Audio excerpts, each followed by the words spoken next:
Hey guys, it's been a while, but I'm back for my UFC 179 Aldo versus Mendes 2 predictions. Holy crap, this is going to be a sick card in Brazil. And look who's headlining it yet again. Jose Aldo versus Chad Mendes, and I think that Chad Mendes is in for a rough one yet again. Jose Aldo, I feel like, is the more explosive guy and the more athletic guy. I think he will have the cardio output to just put away Chad Mendes in the first 3 rounds. I think that's really all he needs. I think that Chad Mendes has improved his striking as of late, of course, with Dwayne Ludwig and him changing to culture in Team Alpha Male with a little bit more emphasis on feints and movements and just landing combinations instead of just looking for that one shot. I think Chad Mendes won't look like TJ Dillashaw versus Hen Burrell. I think Chad Mendes will chase Jose Aldo once he realizes that Jose is going to not stalk his opponent like Hen Burrell did versus TJ Dillashaw. I think Jose is going to use lateral movement and stun Chad Mendes with them leg kicks, and I think that will also stunt Chad Mendes because Chad Mendes won't be able to go for those power double legs like he's typically good at. I think in the process as well, Jose Aldo will be landing his combinations. He's going to land lots of 2s and 3s on Chad Mendes. Chad Mendes does not have great striking defense, but if Chad Mendes does want to win this fight, it's not going to be via mid-range or long-range striking. Chad Mendes has to rush Jose Aldo, make it dirty, by the cage, potentially take him down from there, because I don't think he's going to get a takedown with fresh Jose Aldo versus fresh Chad Mendes. I think Jose is going to sprawl like, GSP, you know what I'm saying? So I have to see Chad Mendes by the cage in order for me to think he has a chance of winning this. Can he do that? And is Jose Aldo going to be susceptible to not pivoting? Yeah, it could happen. Chad Mendes just really has to enforce that kind of culture in that fight. He is a bully style guy. He can do this. I know his striking has improved, and I'm not sure if he wants to pull a Dillashaw versus Hen Burrell, but I think that is not easy against a guy like Jose Aldo. Jose Aldo just won't come in there and stalk you. I think Jose is going to move laterally and look to do some explosive stuff, flying knees, that kind of stuff. I think it's going to be hard for Chad Mendes to tame, especially when TJ Dillashaw, you can say, is naturally more fast than Hen Burrell, but I don't think Chad Mendes is quicker than Jose Aldo, not by a long shot. So I'm going to say that Jose Aldo just stunts Chad Mendes' progression in this fight, just being faster, being the better mover, using angles, landing shots from the outside, and landing a heck ton of leg kicks. That's typically a key for Jose Aldo in a decent amount of his fights, and I think if he can stunt Chad Mendes early with those, I don't think Chad Mendes' power double legs are going to be a factor. Chad Mendes needs to make this dirty right from the get-go, get it to the cage, and win out like that. I don't think it's going to happen. I'm going to say Jose Aldo catches Chad Mendes with something flashy in the second round, go with another second round TKO win for Jose Aldo. Alright, moving on, we have this co-main event. It's another one between a sprawl and brawler Brazilian versus an American wrestler. It's Glover Teixeira versus Phil Davis. Pretty easy fight to pick. I'm going to go with Glover Teixeira. I don't think Phil Davis takes Glover Teixeira down a heck of a whole lot enough in this match, and I don't think he spends enough time on top of Glover as a result. So as long as it's standing, you have to pick Glover, assuming that he's going to land more punches. And if he doesn't somehow land more punches than Phil Davis, then he's going to land the more effective shots. So based on effective striking and that kind of cage control as far as him wanting to keep it up on the feet, I got to go with Glover Teixeira. Via decision, 29-28.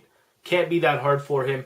If Phil Davis had trouble taking down Lyoto Machida and Anthony Johnson, I think Glover can just look at those fights, see how Phil Davis is progressively or not progressively learning how to set up takedowns, and just telegraph that in his training, thus he will be ready for Phil Davis takedowns.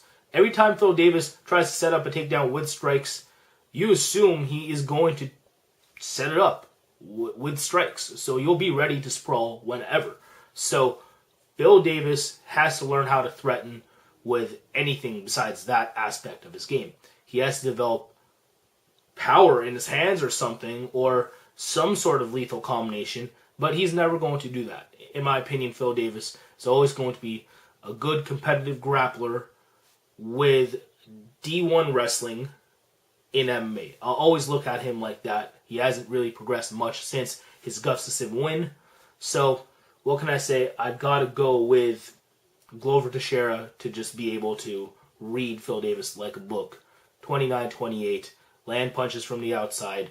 Don't stand in the pocket too often because Phil Davis could clinch up with you and it could get close.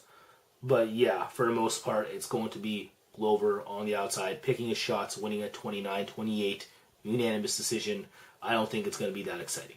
Speaking of an exciting light heavyweight matchup between a Brazilian brawler and a foreigner, we have Fabio Maldonado versus Hans Stringer. Fabio Maldonado, all day, every day. This dude don't even have a Wikipedia page. I'm talking about Hans Stringer. So, Fabio Maldonado, what does he bring to the table? You know, he'll just stand in the pocket, land bombs, go to the body like crazy if you're not moving out of the way. And I don't think Hans Stringer is going to move out of the way. I've seen some of his fights, and he doesn't possess a heck of a whole lot of MMA IQ. He is like a lot of Dutch fighters. He has some submission wrestling. He is primarily going to kickbox with you. And he, like a decent amount of Dutch kickboxers, think he's durable, but you don't know what durable is until you go up against Fabio Maldonado. So Maldonado is going to come in there, outbox him by just standing in front of him, landing body shots, going up to the head as well. Doing that over the course of 3 rounds, if not getting an earlier finish. I'm actually going to say Maldonado gets a finish TKO in round 2. Moving on, in a match where it is the wrestler who is favored, Darren Elkins in featherweight versus Lucas Martins. Now, Lucas Martins, a pretty explosive striker. I like what he brings to the table as far as his Muay Thai, but he doesn't have a heck of a whole lot else. I think Darren Elkins has the potential to just clinch up with him and drop him from there or drop down from there, get that takedown, and that's really all he needs to do is just ride out the round from there. If not, he can get a power double leg on Lucas Martins. Hopefully don't get caught coming in. And if Lucas Martins is going to win this fight, he somehow has to set the precedent early that, you know, if you are going to take me down, you are going to get a shot. You are going to eat a shot on the way in, whether it is from, you know, an uppercut or a knee or something like that. I think that Lucas Martins can eventually threaten to gas Darren Elkins towards the later part of this fight and win via TKO or submission then. But as long as it's early, I've got to go with Darren Elkins to just ride out rounds via being on top. So Darren Elkins, unanimous decision, 29-28. And now moving on, lightweight, kicking us off on the main card. This is the last fight I'll talk about. It's between CDF, Carlos Diego Ferreira, and Beneil Dariush. Now, Dariush, very talented dude coming out of King's MMA. I really liked his stock at one point, coming in and beating what's-his-face, Charlie Brenneman, but that loss versus Ramsey Nijum, ugly as hell. Of course, CDF just beat Ramsey. I'm not meaning to use any MMA math here or anything, but Dariush is subject to get careless in fights. You know, as far as the stand-up, you know, his kickboxing in general is decent.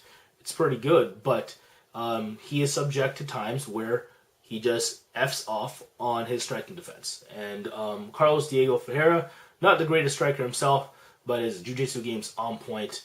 I think he's going to exploit Beneil's attitude in that sense, but in the grappling world. I think we're going to see nice transitions on the mat. Somehow gets there, I don't know.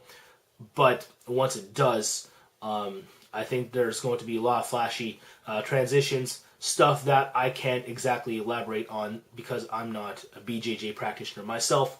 But I think that, you know, Dariush could wind up in an armbar or something stupid like that. We'll see. CDF is a very good grappler, so I'm just going to say that the majority of the action in this fight is going to be fought on the mat. I'm going to go with who I think the better grappler is in CDF for the win. And there it is, guys. That about does it for my UFC 179 predictions. If you want my preliminary card predictions, check out the description below. But yeah, you know, I just typically do the main card ones. It's ones that you typically care about. But if I ever see a card in the future where I like the preliminary card almost as much as the main card, then I'll do those predictions as well. Stay tuned for more content. I might do a review for this video. I'm not sure. I'm going to be really busy because I'm going to go to Europe for 9 days starting on the 27th next week. So I'm really excited for that. But hey, thanks again for coming here and watching this video. I'm so ecstatic to be doing this again. Deuces for all my supporters, bruises for all my haters. Take care.